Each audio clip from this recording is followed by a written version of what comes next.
వంశీ గారు సంక్రాంతికి ఎంతో కొంత డిసప్పాయింట్ చేశారు. మేమేం డిసప్పాయింట్ అవ్వలేదండి.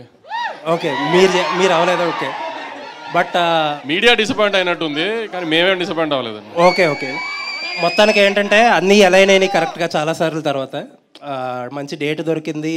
మీరు అన్నట్టు ఏంటంటే ఫస్ట్ సినిమా ఏంటంటే మంచి ఎంటర్టైనర్, చాలా మిస్ అయ్యాం ఎంటర్టైనర్. ఒక రకంగా చాలా మంచి అన్ని స్టార్స్ అన్నీ కరెక్ట్గా అలైన్ అయినాయి. ఈవెన్ మీకోసమే డేట్ కూడా మార్చినట్టున్నారు, election date. So happy for you. Thank you అండి. ఇంకొకటి ఏంటంటే లాస్ట్ ఇయర్ మీరు ఒక ప్రాజెక్ట్ అనౌన్స్ చేశారు, అల్లు అర్జున్ గారిది, త్రివిక్రమ్ గారిది. ఆ ప్రాజెక్ట్ ఇమీడియట్గా పుష్ప 2 తర్వాత ఉంటుందా, లేకపోతే అట్లీ గారి సినిమా తర్వాత ఉంటుందా? హారికాస్ని సినిమాకి సంబంధించిన ప్రెస్ మీట్లో మాట్లాడుకుందాం అండి ఆయన్ని. ఓకే, ఇప్పుడు సితారా సినిమా ప్రెస్ మీట్ కదా, హారికాస్ని సినిమాకి సంబంధించిన ప్రెస్ మీట్ మీరే కదా. అదే అక్కడ అడుగుతారు కదా నన్ను ఇదే ప్రశ్న మళ్ళీ.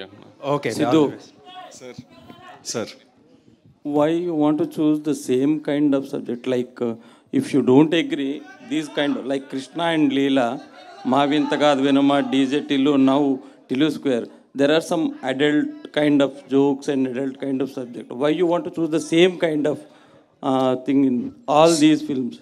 Sir, firstly, like Indak Goodan and Chipnut, No, strongly if you watch the trailer, sir, can you see the film with family members?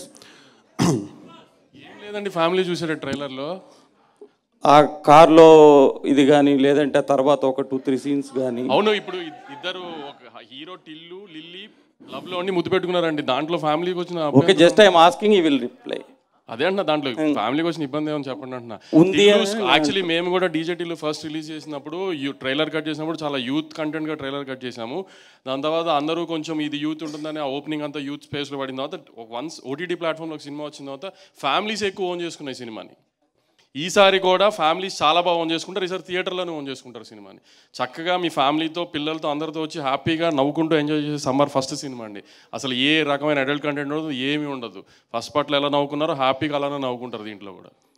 Okay, but the kind of subjects you are choosing. Sir అలా కాదు sir, అదే అంటున్నాను. ఇప్పుడు అది మీరు అన్నది కూడా అది అడల్ట్ కంటెంట్ అని నేను అనుకోవట్లేదు సార్. అసలు నేను it is not adult content sir, it's a youth content అండి. అది I'm not saying adult content, there are some adult jokes. ఏ జోక్స్ అండి?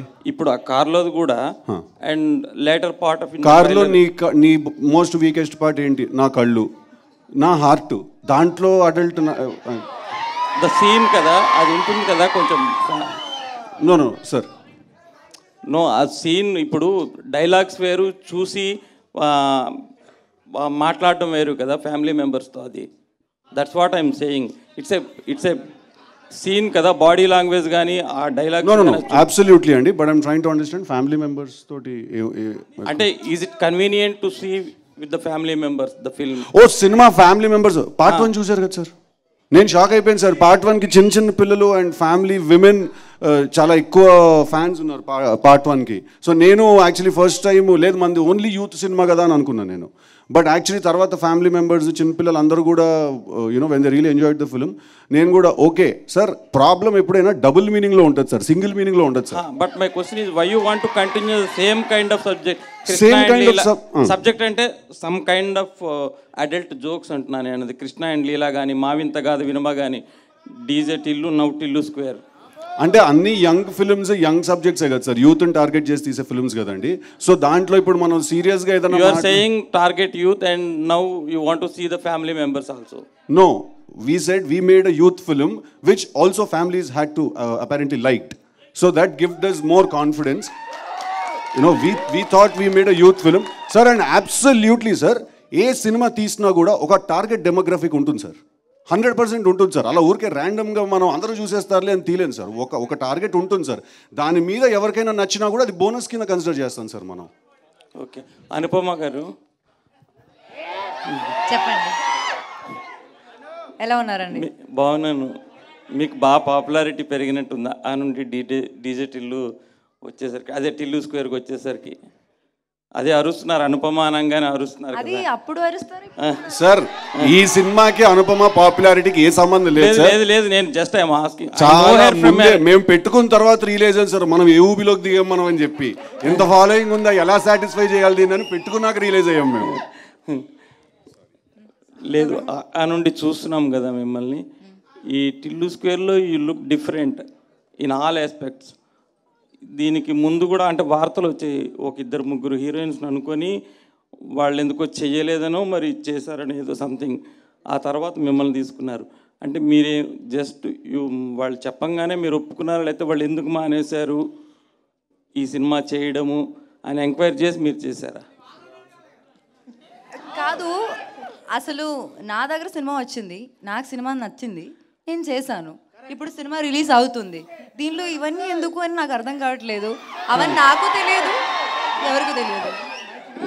ఓకే, అంటే ఇప్పుడు ఆ నుండి మిమ్మల్ని ఇప్పుడు తీసుకుంటే మీకేమనిపిస్తుంది ఈ సినిమాలో క్యారెక్టర్ మీ కెరీర్ పరంగా కానీ? అంటే till now you did so many characters కదా, బిఫోర్ టిల్లు స్క్వేర్ చేసినప్పుడు ఇది చేసినప్పుడు మీకు ఎలా అనిపించింది? మే కెరీర్లో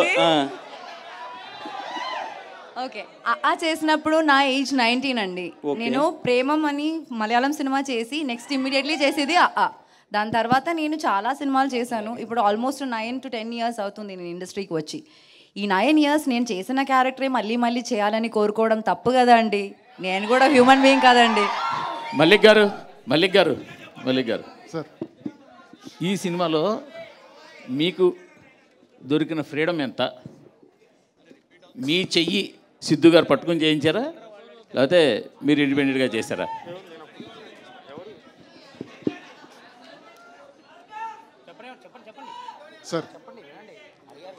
సార్ అసలు ఫస్ట్ ఏంటంటే సార్, సిద్ధు రాస్తాడు సార్, చాలా బాగా రాస్తాడు సార్, బ్రిలియంట్గా రాస్తాడు. సో అక్కడ స్టార్ట్ అవుతుంది సార్ అందరు థింకింగ్, తను రాయటం వల్ల ఏదైనా ఇన్వాల్వ్మెంట్ ఉంటుందా అని అనిపిస్తుంది. కానీ బట్ సెట్లోకి వచ్చిన తర్వాత కంప్లీట్లీ తను ఏదైతే స్క్రిప్ట్ చదువుకున్నాడు వాడు సీన్కి తను యాక్ట్ చేస్తాడు సార్, నేను డైరెక్ట్ చేస్తాను సార్ లొకేషన్లో. దాంట్లో ఏముంది, కొలాబరేటివ్గా వర్క్ చేసుకొని చేస్తాం సార్. ఈ ఒక్క స్పేస్ అలా లేదు సార్ అసలు ఫస్ట్ నుంచి.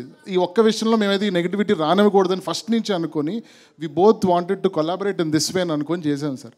సో నేను చదివాను సార్, ఇలా ఒక ఆర్టికల్ చదివాను. నేను చదివినప్పుడు ఎందుకు ఇలా అనుకుంటున్నారని నేను అనుకున్నా. నేను మాట్లాడుకున్నాను సిద్ధుతో, ఇది ఎందుకంటే ఫస్ట్ సినిమా చేద్దాం మనకు తెలుసు. And we went back to the set with a very clean heart and we did the movie sir.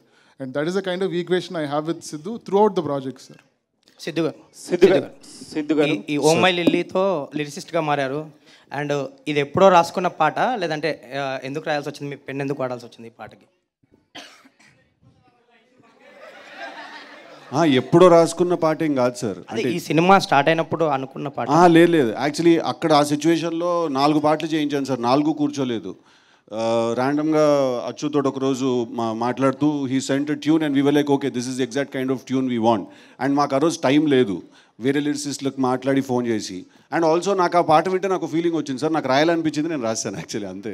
Okay, DJ Tillu విషయానికి వస్తే రామ్ మిర్యాల గారి సాంగ్ ఎంత పాపులర్ అయిందో, అనిరుద్ గారు పాడిన పటాస్పిల్ల కూడా. సో ఈ సీక్వెల్కి సంబంధించి ఆయన ఏమైనా అప్రోచ్ అయ్యారా? ఆయన పాట ఏమన్నా? లేదు సార్, పాటలు అయిపోయాయండి ఇంకా. ఇప్పుడు కాదు, స్టార్టింగ్లో ఏమన్నా అనిరుద్ గారిది ఏమన్నా? లేదండి, ఈ సాంగ్ అచ్చు కంపోజ్ చేసినప్పటి నుంచి డే 1 నుంచి we had decided that Sriram Chandra is the right voice for this song అని. బికాజ్ రీసెంట్గా తను పాడిన ఓ రెండు మేఘాలు పాట ఉంది కదా బేబీలో, which is huge blockbuster. అది విన్నప్పటి నుంచి I fell in love with his voice and తనే పాడాలి ఈ పాట అని డే 1 నుంచి మేము డిసైడ్ అయ్యాను సార్. సిద్ధు గారు